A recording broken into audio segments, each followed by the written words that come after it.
अवामी आवाज़ टीवी ते ख़बर नशर थियण बाद लाड़काना पुलिस मुसलसल कार्रवाई कंदे टियों भेरो बि लखे रुपयनि जो सरकारी दवाऊं हथ करे वरितियूं आहिनि।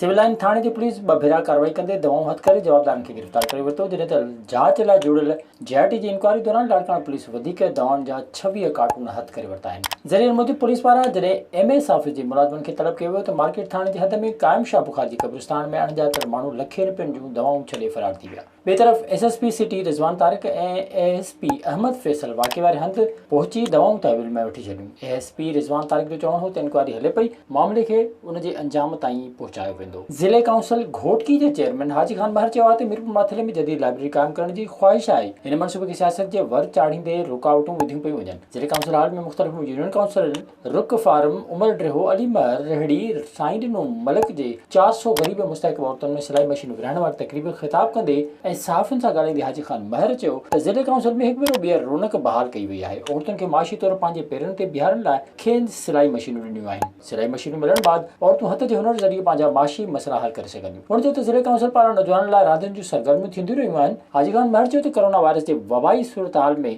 आवाम खे विसारणो नाहे। कोटडी शहर जे सराय करम अली राजपर महले में ग़रीब औरत इमाम ॾिनो उर्फ नन्नू जुमाणी जे घर ते पवन बरादरी जे बासरनि पारां मुबैना हमलो कयो वियो। हमले दौरान औरत इमाम ॾिनो उर्फ नन्नू जुमाणी संदसि घरवारी मुस्मात फौजिया जुमाणी ऐं औरत जी ससु मुस्मात हाजरा शदीद ज़ख़्मी थी पिया, जिन खे इस्पताल दाख़िल कयो। औरत इमाम ॾिनो उर्फ नन्न जुमाणी मीडिया खे ॿुधायो त उहो ग़रीब मिसकीन आहे, मज़दूरी करे घर जो सफ़र गुज़र कंदो आहे। मोहल्ले जा बासर ॾींहं ॾिठे जो घर में घिरिया ऐं हुनखे हुनजी घरवारी ससु मथां लठनि सिरोटनि लतुनि मुकुनि जा वस्कारा करे ॾिना। हुन चयो त पाड़े में रहंदड़ पहाड़ बिरादरी जा बासर संदसि घर ते कब्ज़ो करणु चाहिनि था। हू अबनि ॾाॾनि खां वेठल आहिनि ऐं संदसि घरां ऐं संदसि घर उनजी ज़ाती मिल्कियत आहे। हुन चयो त घर ते कब्ज़ो करण जी कोशिशि कंदड़ बासरनि ख़िलाफ़ कानूनी कार्रवाई कई वञे ऐं साणसि इंसाफ़ कयो वञे। SSP ऑफिस ख़ैरपुर में वुमेन कंप्लेंट सेल जी इंचार्ज सब इंस्पेक्टर रज़िया फुलपोटो जी कोरोना रिपोर्ट नाकारी निकिती। रज़िया फुलपोटो जो चवणो त सिहत खाते तरफ़ां जारी कयल लिस्ट में संदसि नालो हाकारी ॼाणाए संदसि वालिदैन खेसि परेशान कयो वियो आहे। सहाफ़ियुनि सां ॻाल्हाईंदे हुन वधीक चयो त हुन सखर जी प्राइवेट लेबोरेटरी मां रिपोर्ट कराई, जेका टेस्ट रिपोर्ट नाकारी आई आहे। हुन चयो त खेसि कोरोना वायरस पॉज़िटिव ॼाणींदड़ सिहत खाते ख़िलाफ़ उहा अदालत में वेंदी, छो त उहा पुलिस ऑफिसर हुजण सां गॾु हिकु सोशल